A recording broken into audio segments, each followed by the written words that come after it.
ಇನ್ನು bar licence ನವೀಕರಣಕ್ಕೆ ಸಂಬಂಧಪಟ್ಟ ಹಾಗಿನ ಸರ್ಕಾರದ ಆದೇಶ ಏನಿತ್ತು, ಆದೇಶದಲ್ಲಿ ಈಗ ತಿದ್ದುಪಡಿ ಮಾಡಲಾಗಿದೆ. ಏನು, ಮದ್ಯದಂಗಡಿ ಮಾಲೀಕರು ಬಹಳ ಒತ್ತಾಯವನ್ನ ಮಾಡ್ತಾ ಇದ್ರು, ಒತ್ತಡವನ್ನ ತರ್ತಾ ಇದ್ರು. ಲೈಸೆನ್ಸ್ ನವೀಕರಣ ಎಲ್ಲ ನೀವು 100ರಷ್ಟು ನೀವು ಹೆಚ್ಚಿಗೆ ಮಾಡಿಬಿಟ್ಟಿದ್ದೀರಾ, ಶೇಕಡ 100ರಷ್ಟು ನೀವು ಏರಿಸಿದ್ದೀರಾ ಅಬಕಾರಿ ಶುಲ್ಕವನ್ನ ಅನ್ನುವಂಥದ್ದು ಆರೋಪ ಆಗಿತ್ತು. ಅದಕ್ಕೆ ತಕ್ಕಾಗೆ ನಾವು ಅಂಕಿ ಅಂಶ ನೋಡಿದಂಥ ಸಂದರ್ಭದಲ್ಲಿ ಹೌದು, ಹೊಂದಿದ್ದಂಥದ್ದು 100 ರೂಪಾಯಿ ರೀತಿಯಾಗಿ ಏರಿಸುವಂಥದ್ದನ್ನ ನಾವು ನೋಡಿದ್ವಿ.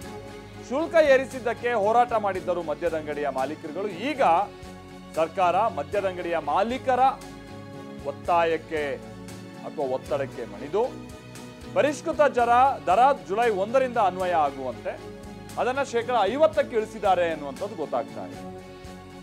ಒಂದು ಕಡೆ ಮದ್ಯದ ಬೆಲೆಗಳು ತೀರಾ ಹೆಚ್ಚು ಮಾಡಿದೆ ಸರ್ಕಾರ, ಅದರ ಜೊತೆಗೆ ಮದ್ಯದ ಅಂಗಡಿಗಳ ಲೈಸೆನ್ಸ್ ರಿನ್ಯೂವಲ್ ಏನ್ ಮಾಡ್ಕೊಳ್ತಾ ಇದ್ರು ಅದರ ಬೆಲೆ ಕೂಡ ಬಹಳ ಹೆಚ್ಚು ಮಾಡಿತ್ತು. ಈಗ ಮದ್ಯದ ಅಂಗಡಿಯ ಮಾಲೀಕರ ಒತ್ತಾಯಕ್ಕೆ ಒತ್ತಡಕ್ಕೆ ಮಣಿದು ಶೇಕಡ 50ರಷ್ಟಕ್ಕೆ ಇಳಿಸಿದೆ ಸರ್ಕಾರ ಅನ್ನೋದು ಗೊತ್ತಾಗ್ತಾ ಇದೆ.